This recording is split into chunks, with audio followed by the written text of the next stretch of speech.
Alright folks, welcome back to the channel. What a day here in the Adirondacks. I am at the DEC campground Golden Beach, which is in Racket Lake, New York. This is the remains of Hurricane Debbie. There hasn't been a lot of winds, but there's been a lot of rain, and my site is all flooded. As you can see, lots of water. It's been raining since late last night, so today's video will be a good one for inside. So let's go.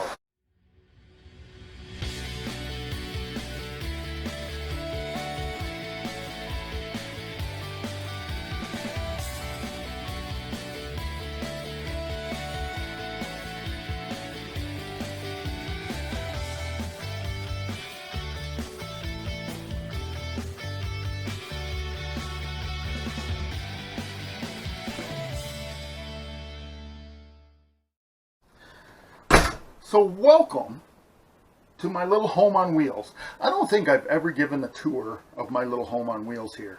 So why don't we do that now?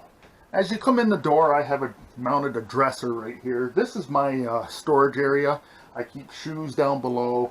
A lot of the items that I use a lot, I keep in this drawer. I can use the top for a hat rack, set things on. I have a vacuum that I store back here. Jax's outdoor bed is right there. Some boxes for the campfire. This is my my recliner chair. The couch is where usually Jax stays right there. My workstation where I edit my videos. My entertainment system. This is up here. I have DVDs, and because I don't get a lot of TV out here in Adirondacks, I can't stream anything because I usually don't have internet, and my antenna doesn't pick up any TV stations from around here. There is the bedroom, and in here is the toilet facilities, the sink, and my closet, and all the good stuff, never mind my underwear over there. Over here, my weather station, my outdoor weather with humidity, indoor weather with humidity, thermostat, my refrigerator freezer with drawings from my nephew on there, my microwave, stove top and oven, and then the sink over here, my coffee maker and all the good stuff. And that is my little home on wheels. So since we have a hurricane going on outside, or the remains of Debbie coming through, it has been a sloppy 24 hours. Lots of rain, not a lot of wind, although I just pulled my awning in because we did get a good gust of wind there, so I don't want to lose my awning. But anyways, I'm going to, in this video, give you an update on how my new power station, the OUPES, every time I say that word I think of Britney Spears. I won't do that again, I promise. Anyways, this is my OUPES power station. And you can see this plug right here is the main plug for the camper, and it goes right out the back window right there. The yellow comes up and it comes right into the back, and that's how I'm charging it. I currently do not have solar panels to charge this unit. I just bought this in February, and I'm still learning a little bit about it. What it can do, what it can't do. And I will tell you, I've taken it on a number of trips now, from cold weather all the way to hot weather, and it has worked very, very well for me. Little history of how I got this. My batteries on the front of my camper that are still on my existing solar are now 8 years old. Their lifespan is 8 to 10 years. So I started looking at replacing those batteries last winter, and the price of them was absolutely nuts. And so Jackery came out with a Jackery 3000 that had an RV plug on it, and light bulb went off, and I thought, you know, we went through a very harsh January where we lost power with several storms. Every storm in January, we lost power for a period of time. Could have been up from 5-6 hours to 2 or 3 days, but we lost power. And I used the Jackeries in my Honda generator. We got through it. We have wood heat, so the heat's not an issue. Gas stove, so that's not an issue. But anyways, with that Jackery 3000 with the RV plug, I thought, well, wouldn't that be just the cat's ass right there? Because I could plug the camper in and run the entire camper off that Jackery. I wouldn't have to do any wiring to the camper. I could just plug right in. The reason why I didn't end up with one is we could not come together on a price. Jackery wants a lot of money for one of those units. They're running, I've seen the prices on them from anywhere from $2,800 on up to $3,200. That's just out of my price range. I can't do it.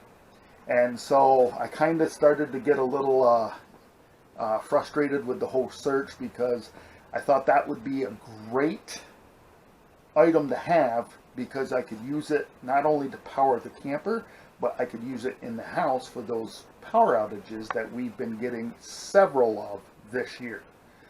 So one night I was watching YouTube, and Tom the Hobo Tech was reviewing one of these OUPES power stations. And I was very intrigued by it, and he gave it a very good review.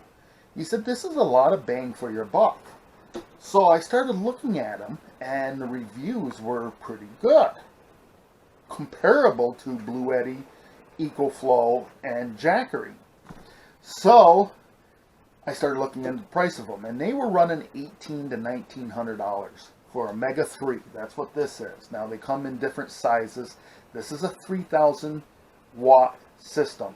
I can plug the camper in, it'll run the whole camper. AC included, microwave included.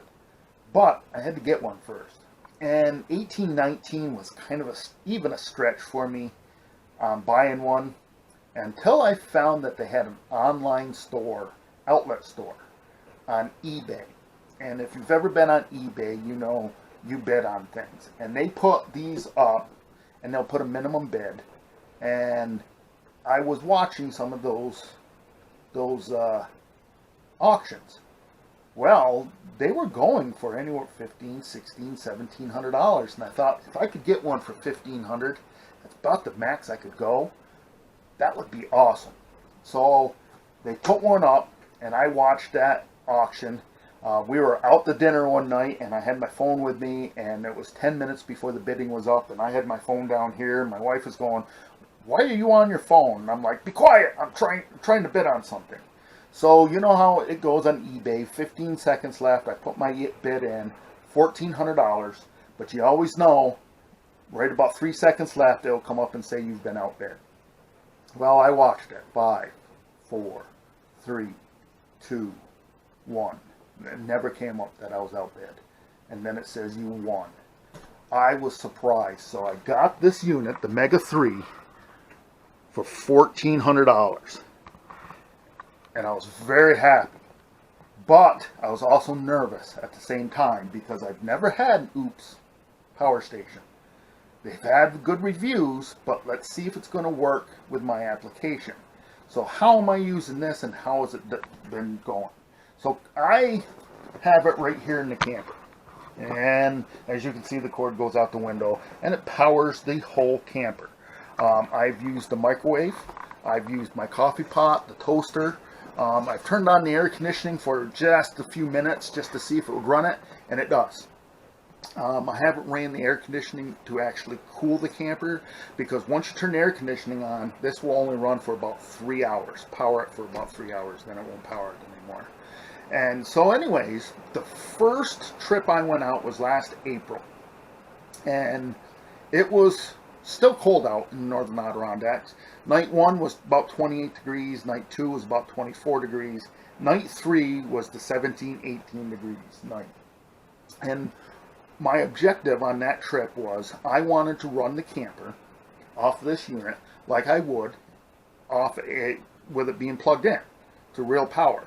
I did run the refrigerator off in gas, but I was going to run everything as normal, and I wanted to run the furnace. So running the furnace all night long, I had the thermostat set about 60 degrees, and it kept the camper between 58 and 62 degrees all night long. Worked every single night, but here's how I ran. I would only run it for about 12 hours, this system. And then during the day, I would switch over to my front batteries and let my front batteries run. Reason why I did that is the first night I ran this, I turned it on about 10 o'clock at night. I set my thermostat for 60 degrees, and I watched TV. I had my laptop plugged in. I do believe I ran the microwave that night, and everything worked as it should. The next morning, I made coffee in the coffee maker. I toasted my bagel, and everything worked as it should. And I took this system down to 37%. So if I would have went for 24 hours, it wouldn't have made it. I can't charge it off my solar, so I have to charge it off my Honda generator.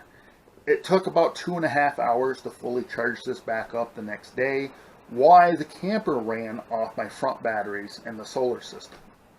And so basically, that is what I'm doing now. I'm running this, turning this on to run the camper at night after I come in from the campfire, and running the camper all night long with this. Not always do I need the furnace, but at night, I usually sit over at my workstation there and edit videos. And I have the TV going, I have the lights on, and I run a fan in the bedroom all night long. And since the weather got warmer, I'm only using maybe about 40% of the battery. Without running the furnace all night long, I'm getting, when I get up in the morning, there's 50 to 60% of the unit left. And so I probably could go for 2 days on that. So right now, that's how I've been running it. I've been running the camper off the front batteries for 12 hours, and then I'll run the second 12 hours off in this. And it's been working superb. So what are my future plans with this? Is this going to stay right here all the time? No. Right now, I put it here because I can run the cord to this window and power the whole rig. I have the generator sitting off this corner where this is where it plugs into to charge it right here. I plug right into the generator. I don't plug this into the camper to charge it because this requires minimum 800 watts.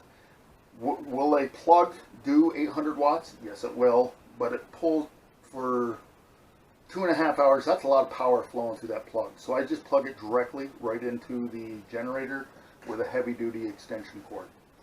So far, it's worked out well. What are my plans in the future with this? So I don't know how long down the road, a year, 2 or so, I'd like to get solar panels to run it. But I'd like to mount the solar panels on the roof. I fully retire in about 3 years. So I got 3 years, I think, to play around with this. This camper currently is, 17, 18, 19, 20, 21, 22, 23, 24. 8 years old. And so the roofs on these campers are really designed about every 10 years you should recoat the roofs. And I'm very anal about the maintenance on my camper. So I do clean the roof twice a year. I do inspect it myself twice a year. And I also have an RV guy that does an inspection on the roof once a year. And he's told me that my roof, I could probably get more than 10 years out of it because it's in great shape. But here's my dilemma. I would like to recoat the roof before I put solar panels on. That way, later, put the solar panels up, then 2 years later, take them off to recoat the roof. Doesn't make sense. So it might be a year, 2, maybe 3 years out before I put the solar panels onto the roof. I want to get the roof done first, put the solar panels on. I'm looking at like maybe 3 300-watt panels or 4 200-watt panels. I'd like to have at least around 800 watts that it can flow into this. The plug for it is right here. What about this unit? This unit will fit into my front compartment of the camper.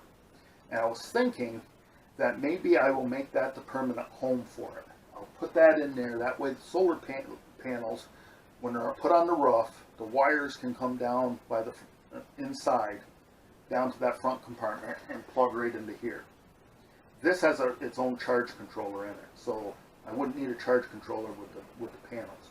This also has Bluetooth on it, so I can get an app on my phone and I can sit here in the chair and see what it's doing in my front compartment. Now everything that's in that front compartment would have to be moved over to the other compartment. That's where I would put like a cargo slide in, slide everything where it comes out, and everything would be accessible on the cargo slide. The other thing is I would need to do is drill a hole through the floor. Put like a PVC pipe through the floor where I can take the RV plug and pull it up through the floor and plug it into this unit. And so that way when I'm traveling I can unplug it, put the cord away, and then it could charge off the solar panels, and then when I get where I'm going. The reason why I would want to do that is because I wouldn't want it tied directly into the rig all the time, because I might be at parts that I can just plug into the electricity and not even need this going. So it's a ways off yet doing this stuff. These are the ideas that I'm trolling around my mind on doing. We'll see how it works, but so far I like how this unit has been working. I'm telling you, the first 4 times I was out with this unit, when I have the camper plugged into it and it's powered up, I run the camper just like I would if I'm plugged into a shoreline. I'll run the microwave, I'll run the coffee pot. The only thing is I do not run the air conditioning for an extended amount of time. I've only started it to see if this unit will run it. It does, but I haven't used it to cool the rig down. I only ran it just to make sure that it could run it.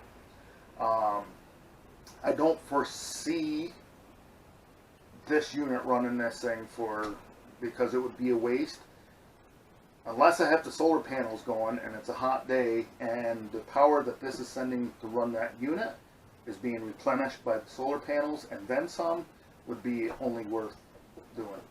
And maybe if I'm gone for the day and I come back and it's 90 degrees in the camper where I only need to run the air conditioner for an hour, but I could always do that with the generator instead of running this.